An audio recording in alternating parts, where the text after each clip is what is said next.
ద్రవ్య నిత్యత్వ నియమాన్ని నిరూపించే ప్రయోగం. ఈ ప్రయోగానికి కావలసిన పరికరాలు: lead nitrate, పొటాషియం అయోడైడ్, స్వేదన జలం, పరీక్ష నాళికలు, శాంత ఉప్పె, స్క్రీనింగ్ గ్లాసు, ఒక స్టాండ్. ఒక పరీక్ష నాళికలో lead nitrate తీసుకోవాలి.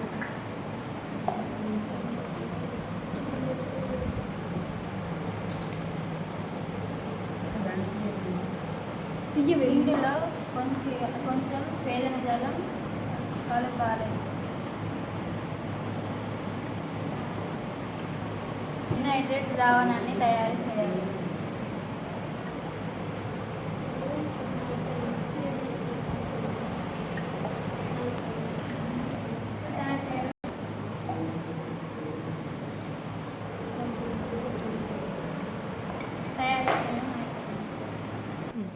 ఇంకొక పరీక్ష నాళిక తీసుకొని అందులో పొటాషియం అయోడైడ్ని తీసుకోవాలి.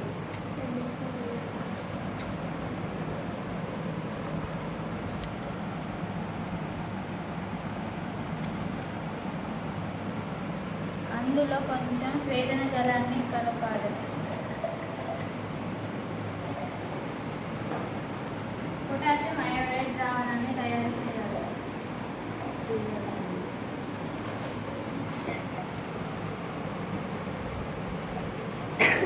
పొటాషియం అయోడైడ్ ద్రావణం అయిపోయింది.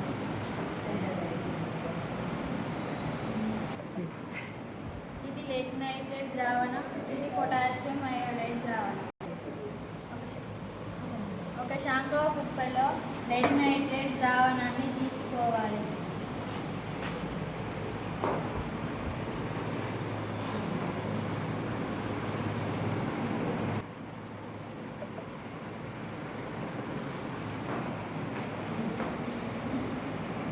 ఒక చిన్న పరీక్ష నాళికలో పొటాషియం అయోడైడ్ని తీసుకోవాలి. శాంకవ కుప్పలో పరీక్ష నాళికను ఉంచి స్ప్రింక్లర్ సహాయంతో ద్రవ్యరాశిని కనుక్కోవాలి. చర్యకు ముందు ద్రవ్యరాశిని కనుక్కోవాలి.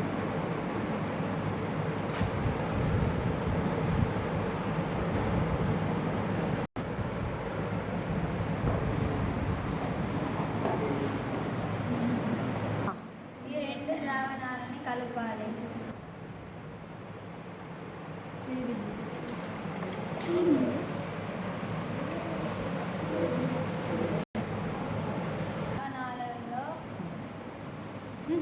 ఈ రెండు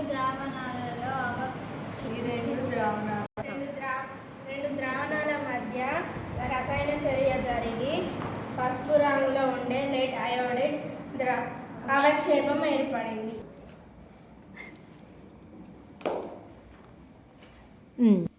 చర్య జరిగిన తరువాత ద్రవ్యరాశిని కొలవాలి.